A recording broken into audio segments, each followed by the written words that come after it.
In the shadowed depths of a forgotten cave, 5 friends, 2 women and 3 men ventured into the unknown, their laughter echoing off damp stone walls, only to vanish without a trace. 4 years later, a team of cavers stumbled into that same darkness and unearthed a chilling discovery that would unravel a mystery buried beneath the earth. The air was thick with the scent of moss and cold stone as the group disappeared in the summer of 2013, leaving behind only silence and unanswered questions. For their families, the wait stretched into an agonizing void, each day a reminder of the vibrant souls lost to the cave's embrace. Until that fateful day in 2017, when a glint of something unnatural caught a caver's eye, sparking a revelation that would change everything. It began on a humid July afternoon in 2013, when Mara Kellis, a spirited 29-year-old nurse with a love for adventure, rallied her closest friends for an impromptu caving expedition in the rugged hills of West Virginia. With her was Liora Vane, a 32-year-old geologist whose sharp mind and steady hands made her the group's unofficial leader. The men, Jorin Hale, a 34-year-old carpenter with a booming laugh, Tavish Reed, a 28-year-old mechanic with a knack for fixing anything, and Soren Luth, a 30-year-old teacher with a quiet curiosity, joined with eager grins, their helmets gleaming under the sun. They were a tight-knit crew, bonded by years of shared hikes and late-night campfires, and this cave, a lesser-known fissure near Blackwater Falls, promised a thrilling challenge. Armed with ropes, headlamps, and a map sketched from local lore, they descended into the earth, their excitement palpable. The cave's entrance was a jagged maw framed by moss-covered rock, a portal to a world few dared to explore. They moved as a unit, their headlamps cutting through the gloom, illuminating stalactites that hung like ancient teeth. Mara's voice rang out, teasing Jorin about his fear of tight spaces, while Liora charted their path with precision. Tavish tested the ropes, and Soren marveled at the formations, his notebook scribbling with observations. They were in their element, a team of dreamers conquering nature's hidden corners. But as the hours ticked by, the cave grew narrower, the air heavier, and the echoes of their voices began to fade. By nightfall, they should have emerged, dusty but triumphant, to share stories over a campfire. Instead, the forest swallowed their absence, leaving only the hum of crickets and the rustle of leaves. Back at the trailhead, their families waited, hearts sinking as the agreed-upon return time, 8 p.m., passed without a sign. Mara's younger sister, Erin, paced the gravel lot, her phone clutched tight while Jorin's wife, Nella, clutched their toddler, whispering prayers into the dark. Leora's husband, Gideon, a park ranger, organized a quick search with local volunteers, his trained eyes scanning for footprints or gear. But the cave's depths offered no clues, its silence mocking their efforts. The next morning, a full-scale operation launched with helicopters buzzing overhead and search teams combing the hills. The cave's twists and turns proved treacherous, narrow passages clogged with debris, sudden drops hidden by shadow. For 3 days, they found nothing but damp rock and the faint hope that the group had found shelter deeper inside. As the search stretched into a week, desperation set in. The cave's reputation grew darker, whispered about as a place that claimed souls. Erin clung to Mara's last text, sent at 4:32 p.m. on that fateful day. Deeper than we thought. Amazing down here. Love you. Attached was a photo of the group, grinning in their helmets, the cave's eerie beauty framing their faces. It was a snapshot of joy frozen in time, a cruel contrast to the growing dread. Gideon pored over Leora's maps, retracing their likely route, but the cave's uncharted sections defied logic. The team had been experts in their own right, Liora with her geological knowledge, Tavish with his mechanical skills, but even experts can falter against nature's indifference. By the 10th day, the official search scaled back, the cave sealed off with yellow tape, a grim monument to the lost. For 4 years, the mystery lingered, a wound that never healed. Erin moved to the area, taking a job at a nearby diner to stay close, her eyes always scanning the horizon. Nella raised her son alone, telling him stories of Jorin's strength. Gideon retired early, his spirit broken by the loss of Liora. Tavish's parents placed a bench near the cave entrance, a quiet tribute to their son's adventurous spirit. Soren's students planted a tree in his memory, its young branches a symbol of hope. The cave became a local legend, its darkness a canvas for speculation. Had they gotten lost, trapped by a collapse, or had something more sinister taken them? The questions gnawed at the community, a puzzle with no pieces. Then, in the spring of 2017, a group of cavers, amateurs seeking a thrill, ventured into that forbidden cave, ignoring the faded warnings. Among them was Cale Drum, a 26-year-old with a passion for exploration, leading his small team. They moved cautiously, their lights dancing across the walls, until Cale's beam caught a glint in a side passage, a narrow chute barely wide enough to crawl through. Brushing aside loose dirt, he pulled free a rusted carabiner, its metal etched with scratches. It was no ordinary find. Attached was a tattered scrap of fabric, the faded orange of a caving suit. His heart raced as he realized this wasn't just debris, it was a relic of the vanished five. The discovery sent a jolt through the team, their voices hushed as they debated what to do. This was no random litter, it was a haunting echo from 2013, a clue that the cave still held secrets. Cale Drum clutched the rusted carabiner, its weight a silent testament to the years it had lain buried, as his team debated their next move in the flickering light of their headlamps. The narrow chute where he'd found it stretched deeper into the cave, its darkness a challenge they couldn't resist. The scrap of orange fabric fluttered in his hand, a whisper of the past that urged them forward. They knew the cave's history, the vanished five from 2013, the failed searches, the lingering grief, but this find reignited a spark of hope. With ropes secured and hearts pounding, they crawled into the passage, the air growing colder, the walls pressing closer. What they didn't know was that this moment would peel back the layers of a tragedy long thought lost. The chute opened into a wider chamber, its floor littered with broken stalactites and a thin layer of silt. Cale's light swept the space, catching on something metallic half buried near a jagged outcrop. It was a helmet, its orange shell cracked but unmistakably one of the group's. The name Jorin was scratched faintly on the side, a personal mark that sent a shiver through the team. Nearby lay a coiled rope, its fibers frayed, and a crumpled notebook with Soren's neat handwriting, pages filled with sketches of cave formations, the last entry dated July 15, 2013, mid-sentence. Water rising fast. The words hung in the air, a frozen scream from the past. The cavers exchanged glances, their excitement tinged with dread. This wasn't just a discovery. It was a crime scene waiting to be understood. Back at the surface, Kyle reported the find to park authorities, his voice trembling with the weight of it. Ranger Hollis Crane, a grizzled 50-year-old with decades of experience, took charge, his weathered face tightening as he recognized the helmet's design. The case, cold for 4 years, roared back to life.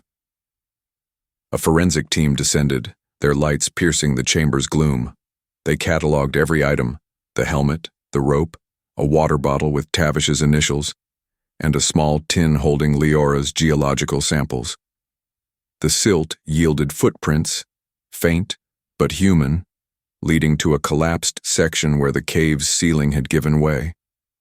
Evidence suggested a sudden flood, a rare summer deluge that swelled an underground stream, trapping the group in a deadly embrace. But the absence of bodies raised questions. Had they escaped, or was the cave still hiding them?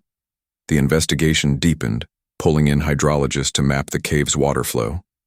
They theorized the flood had carved new paths, sealing off sections and scattering the group's gear. Mara Kellis arrived, her eyes red but determined, clutching Mara's photo as she joined the dig. Nella and Gideon followed, their hope fragile but alive. The team worked tirelessly, clearing debris, their hands raw from the effort. On the third day, a hollow thud echoed as a ranger's pick struck something beneath the silt. They uncovered a narrow crevice, its edges worn smooth by water, and inside, a glint of metal, a buckle from Mara's harness, still attached to a shred of her suit. The find was a breakthrough, but it also marked a grave.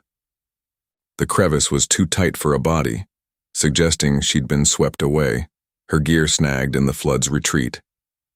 As the dig continued, the cave revealed more fragments of the group's last stand. A flashlight, its battery long dead, bore Tavish's fingerprints.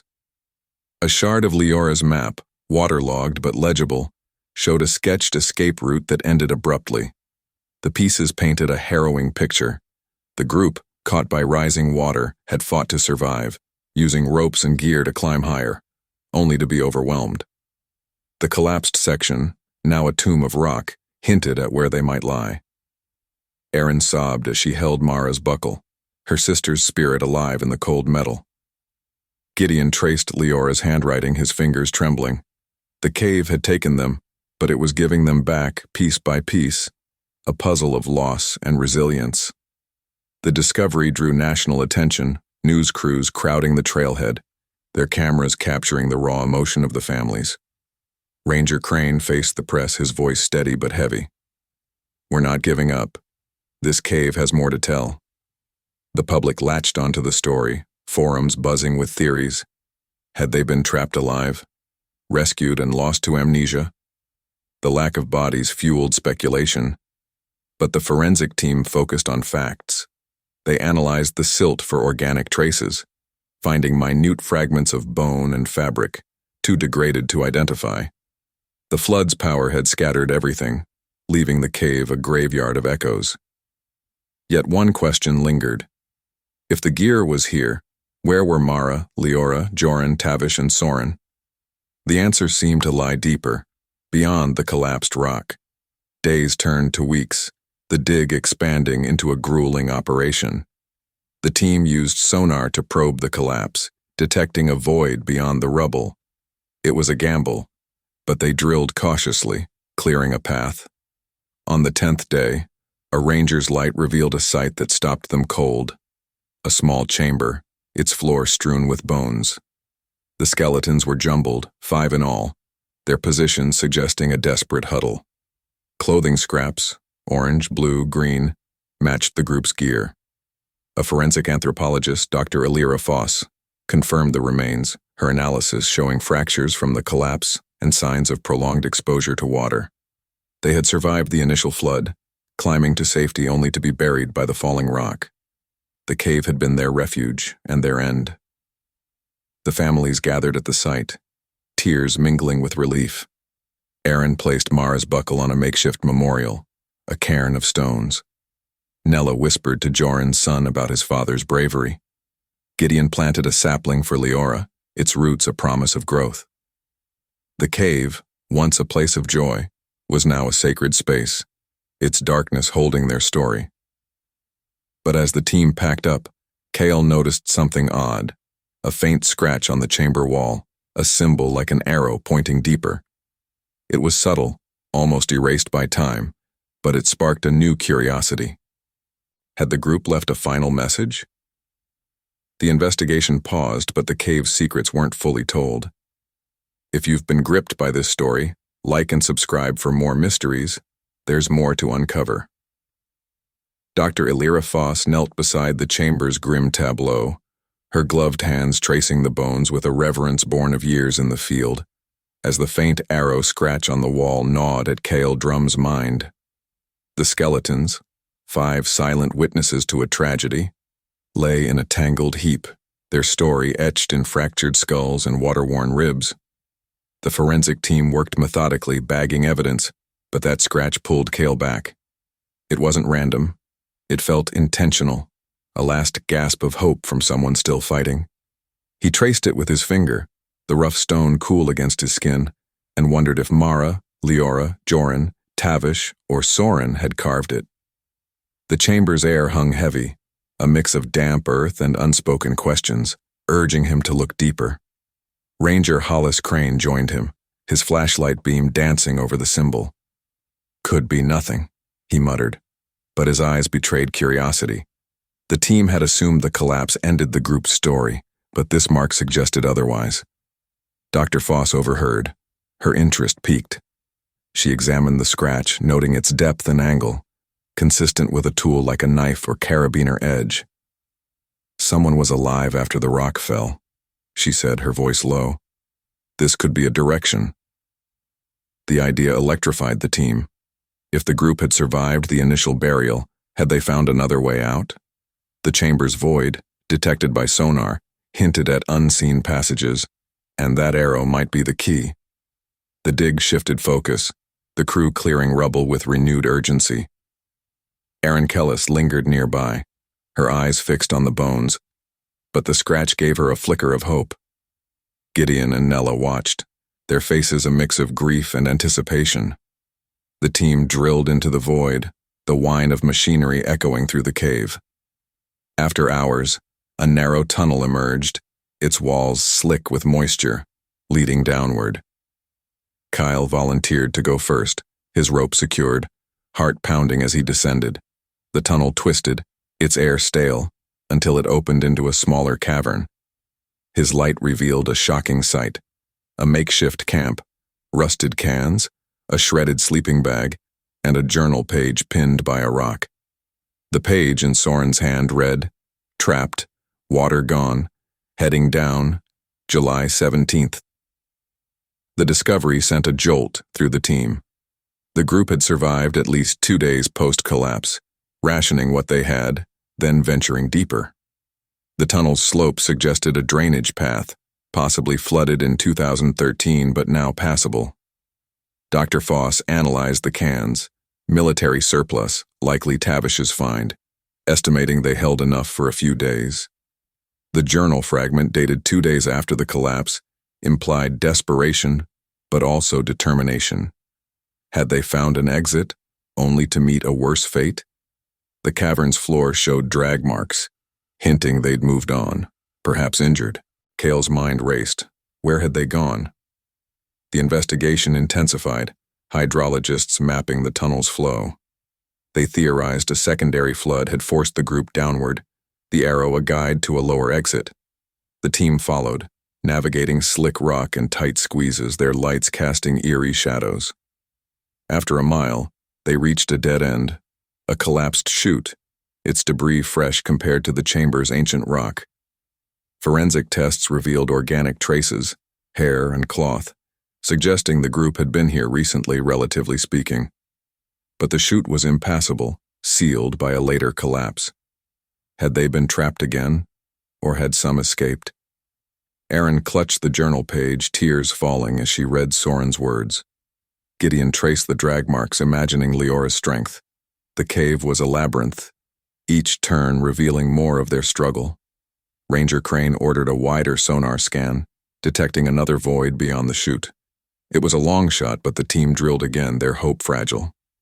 As dust settled, a faint draft emerged, carrying a whisper of outside air. They'd found a potential exit, blocked but breathable. The realization hit. Some might have made it out, only to vanish into the wilderness. The cave had given up its dead but held onto its survivor's fate.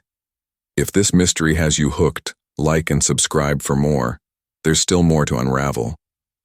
The faint draft from the newly discovered void carried a whisper of hope through the cave, its cool breath brushing Cale Drum's face as he leaned into the narrow opening, the promise of outside air fueling a fire in his chest.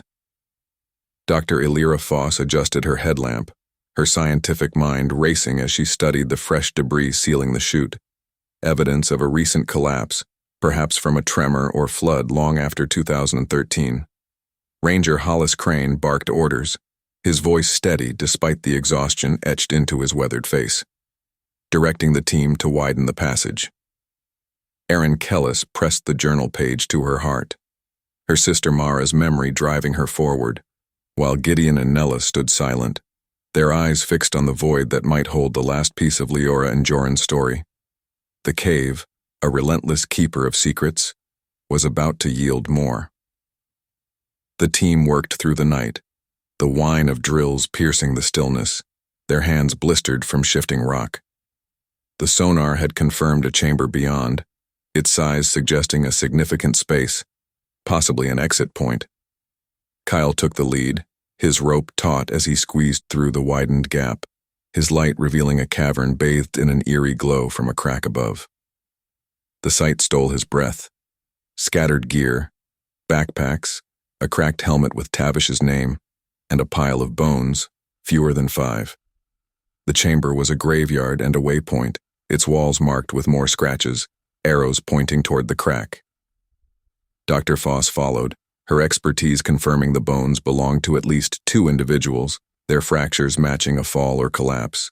But 3 were missing, Mara, Liora, and Soren, and the gear suggested they'd pressed on. The crack above was narrow, a sliver of daylight filtering through, hinting at an escape route. Hydrologists theorized a flash flood had carved it, forcing the group upward after the initial collapse. The team rigged a pulley system, hoisting Hale to the opening. He emerged onto a forested hillside, the cave's maw hidden by thick undergrowth, miles from the original trailhead. The realization hit hard. The group had made it out only to face the wild unknown. Back in the chamber, Dr. Foss found a note in Leora's handwriting, tucked into Tavish's pack. Out.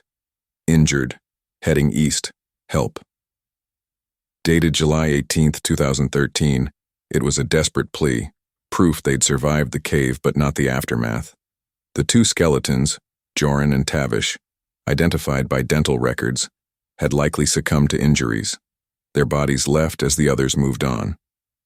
The investigation shifted to the surface, a new search grid drawn across the rugged terrain east of the cave. Aaron, Gideon, and Nella joined volunteers, their steps heavy but determined, scanning for signs, broken branches, fabric scraps, anything. Ranger Crane coordinated with local trackers, their dogs sniffing the humid air. The forest was dense, its canopy swallowing light, but on the second day, a tracker found a rusted knife with Soren's initials, its blade dulled by use. Nearby, a footprint in mud, small and worn, suggested someone had limped through. The trail was faint, but it led deeper into the hills, a silent testament to their struggle. The notes, heading east, became their compass. Each find a breadcrumb in a trail of survival. As days turned to weeks, the search uncovered more clues. A shredded sleeping bag, its orange fabric faded, bore Mara's stitching pattern. A waterlogged map fragment marked with Leora's precise lines pointed to a creek bed. The team followed, wading through shallow water until a ranger's boot struck metal, a buckle from Soren's harness, tangled in roots. The creek had carried their gear, scattering it like leaves in a storm. Forensic analysis dated the items to 2013, their wear consistent with exposure but not burial. The group had moved, injured and desperate, using the creek as a guide. But where had it led them? The forest offered no answers, its silence a cruel mirror to the cave's depths. The public's fascination grew, social media alight with theories. Had they been rescued and forgotten? Taken by wildlife? The lack of bodies fueled wild speculation, but the team clung to evidence. A hunter reported seeing smoke east of the creek in late July 2013, a fleeting sign of life. Rangers retraced the path, finding a charred fire pit, its ashes cold but holding bone fragments, animal, not human. It was a campsite, abandoned in haste, the group's last stand before vanishing again. Dr. Foss analyzed the site, detecting traces of medicinal herbs, likely Mara's nursing instinct at work. They'd fought to live, but the forest had claimed them. Or had it? The search expanded, helicopters scanning the canopy, their blades chopping the air. On the 15th day, a pilot spotted a glint in a ravine, a steep drop hidden by trees. The team rappelled down, finding a cave-in of boulders, fresh compared to the forest floor. Beneath, a hand protruded, its fingers curled as if reaching.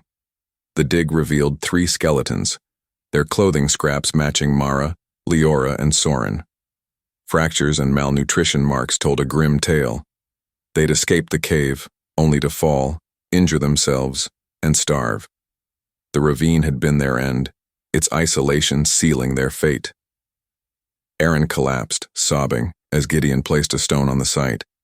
Nella whispered a prayer, the weight of closure settling over them. Yet the story wasn't complete.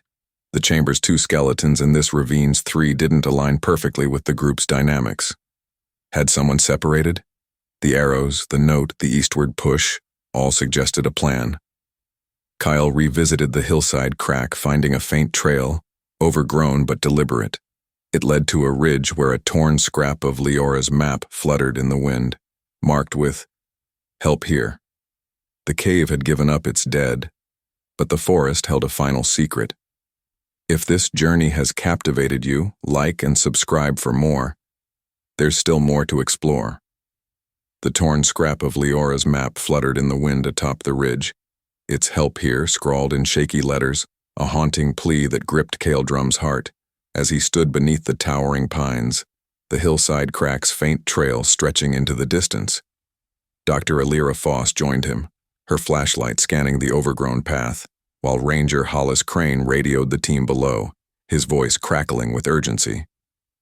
Mara Kellis clung to the map fragment, her fingers trembling as she traced Mara's possible final steps, while Gideon and Nella followed, their hope a fragile thread. The forest, dense and unforgiving, seemed to guard its last secret, the ridge a threshold to an answer long buried. The cave had surrendered its dead, but this trail promised closure, or a new mystery. The team pushed forward, the trail narrowing to a game path, its edges worn by time and weather.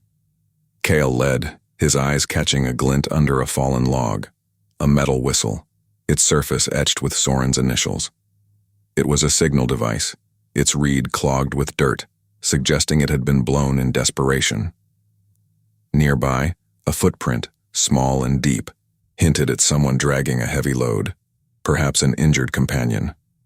The finds fueled their pace, the ridge descending into a shallow valley where a creek trickled, its banks littered with debris.